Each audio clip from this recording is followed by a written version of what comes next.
ఆత్మీయులైన YouTube ప్రేక్షకులకు నమస్కారం. నేను డాక్టర్ రాజేశ్వరిని. ఇవాళ వీడియోలో మనం మాట్లాడుకోబోయే టాపిక్ ఎడతెరిపి లేని దగ్గుకి హోమ్ రెమెడీస్ ఏంటి అనేది తెలుసుకుందాం.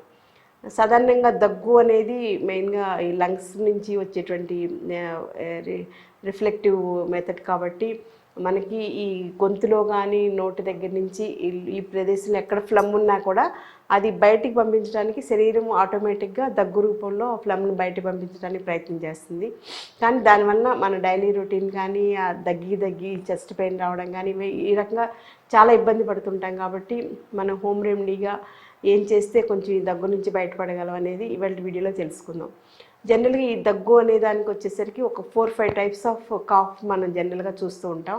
అందులో ఏంటంటే సింపుల్గా ఇక్కడ మనకి ఏదైనా తినేటప్పుడు కానీ ఏదైనా పొడి లాంటిది తీసుకున్నప్పుడు కానీ ఈ ప్లేస్లో ఏదైనా ఫ్లమ్ కొంచెం పైకి లేయర్ లేవడం వలన రాపిడికి దగ్గు వస్తుంది, పొడి దగ్గులాగా వస్తుంది.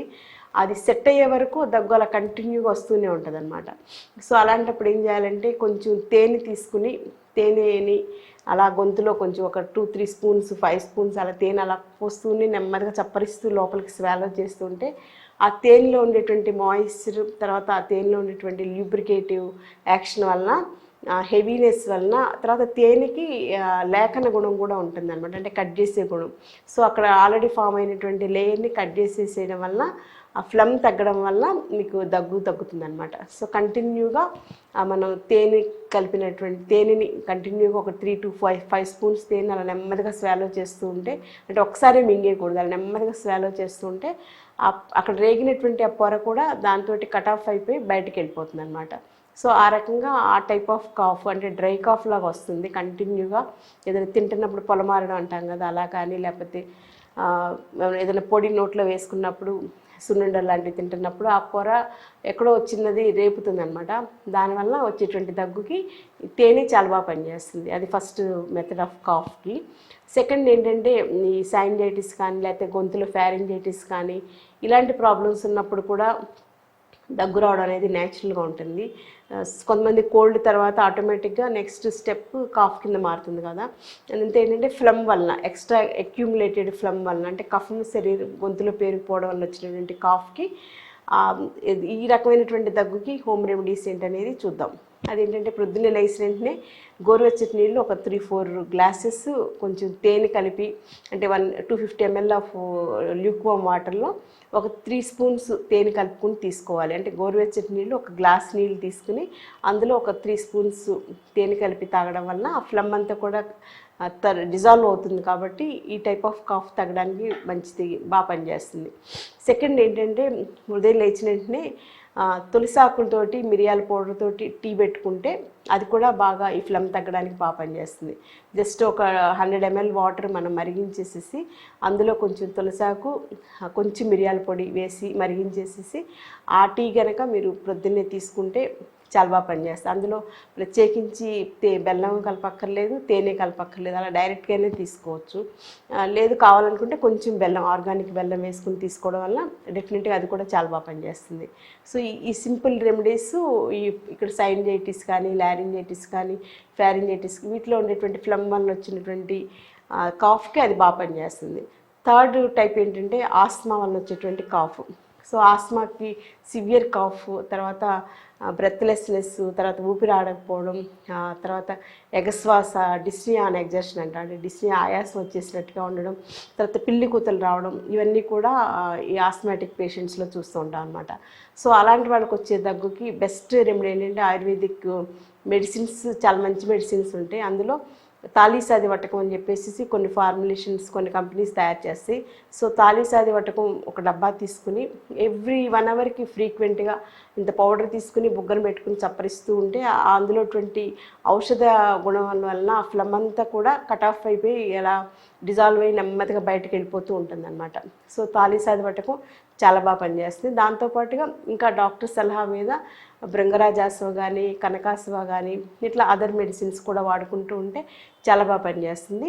దాంతోపాటుగా ఇందాక చెప్పినట్టుగానే తులసి డికాక్షన్ చాలా బాగా పనిచేస్తుంది. తర్వాత భోజనంలో కూడా ఫస్ట్ ముద్దలో సొంటి చూర్ణం వేసుకుని అందులో కొంచెం నెయ్యి వేసి కలిపినటువంటి ఫస్ట్ ముద్దలో ఆ అన్నం తినడం వలన ఈ బ్రాంకైటిస్ కానీ ఆస్మా కానీ ఉన్న వాళ్ళకి ఆ ఫ్లమ్ చాలా బాగా తగ్గుతుంది. తర్వాత ఏంటంటే చారు, ధనియాల చారు లాంటివి, అల్లం చారు ఇలాంటి చారు తీసుకుంటే వల్ల ఫ్లమ్ బాగా తగ్గడానికి కూడా అవకాశం ఉంటుంది. కాబట్టి ఈ టైప్ ఆఫ్ ఆస్మాటిక్స్కి తర్వాత బ్రాంకైటిస్ ఉన్న వాళ్ళకి కొంచెం స్పెషల్ కేర్, మెడిసిన్స్ అనేవి తప్పనిసరిగా వైద్యుని పర్యవేక్షణలో వాడుకోవడం అనేది చాలా ఉపయోగకరంగా ఉంటుంది.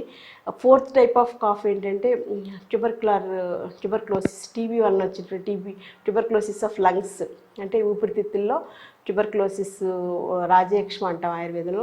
అలాంటి వాళ్ళకి వచ్చేటువంటి కాఫ్ ఏంటంటే అది డ్రై కాఫ్ లాగా ఉంటుంది. ఒక్కొక్కసారి బాగా వాళ్ళు దగ్గి అసలు ఊపిరి ఆడనట్టుగా ఊపిరి ఆగిపోతుందేమో అన్నంతగా ఎక్కువ దగ్గుతూ ఉంటారనమాట. సో అలాంటి వాళ్ళకి వచ్చేటువంటి దగ్గులకి బాగా పనిచేసేది ఎస్టిమధు చూర్ణం. సో ఎస్టిమధు చూర్ణం ఒక 3 పూట్ల 1 స్పూన్ చొప్పున తీసుకుంటూ ఉంటే, అందులో కొంచెం తేనె కలిపి తీసుకుంటూ ఉంటే ఈ ట్యూబర్క్యులర్ కాఫ్ వాళ్ళకి చాలా బాగా పనిచేస్తుంది అనమాట. ట్యూబర్క్లోసిస్ ఉన్న వాళ్ళకి ఆ టైప్ ఆఫ్ కాఫ్కి ఎస్టిమధు చూర్ణం చాలా బాగా పనిచేస్తుంది. దాంతోపాటుగా సీతోపలాది చూర్ణం, ఎస్టిమధు చూర్ణం కాంబినేషన్ ఉంటుంది ఆయుర్వేదిక్ ఫార్ములేషన్స్లో.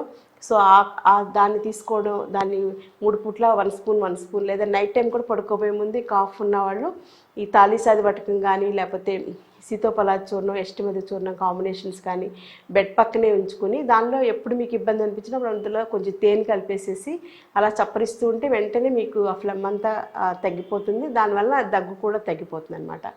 తర్వాత 5th టైప్ ఏంటంటే న్యూమోనియా టైపు వాళ్ళకు కూడా విపరీతమైనటువంటి కాఫ్ వస్తుంది అనమాట. సో న్యూమోనియా అంటే చాలా అడ్వాన్స్డ్ స్టేజ్ కాబట్టి అలాంటి వాళ్ళు ఏంటంటే ఈ ఊపిరితిత్తులు ఈ ప్రదేశం అంతా కూడా కర్పూరాది తైలం ఇలాంటి ఆయుర్వేదిక్ స్పెషల్ మెడికేటెడ్ ఆయిల్స్ ఉంటాయి.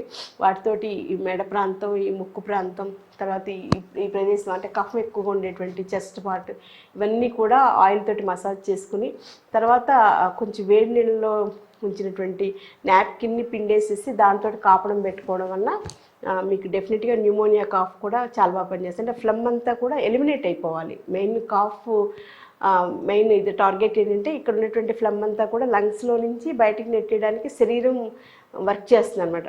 సో దానికి మనం కోఆపరేటివ్గా ఉండేలాగా ఆ ఫ్లమ్ అంతా కూడా డిజాల్వ్ అయిపోయేలాగా స్పెషల్ టెక్నిక్స్ తీసుకోవాలి. అంతేకాని ఫ్లమ్ ఉన్న దాన్ని అక్కడ ఉంచేసేసి మనం అది బయటికి రాకుండా ఉండేలాగా కాఫ్ తగ్గేలాగా చేయడం అనేది జనరల్గా బయట కాఫ్ సిరప్స్ వాటిలో ఉంటుందన్నమాట. సో అలా కాకుండా మీకు ఆ ఫ్లమ్ రావడం టెండెన్సీ తగ్గేలాగా స్పెషల్గా డైట్ తీసుకోవడం, ఏది తీసుకున్నా సరే గోరువెచ్చగా తీసుకోవడం, వేడి మంచినీళ్ళు ఎక్కువగా తీసుకోవడం, ఎప్పుడు తాగినా సరే వేడి నీళ్ళల్లో కొంచెం తేనె వేసి తీసుకోవడం, ఇవన్నీ కూడా ఫ్లమ్ ఫామ్ అయ్యే టెండెన్సీ తగ్గడానికి ఉపయోగపడతాయి.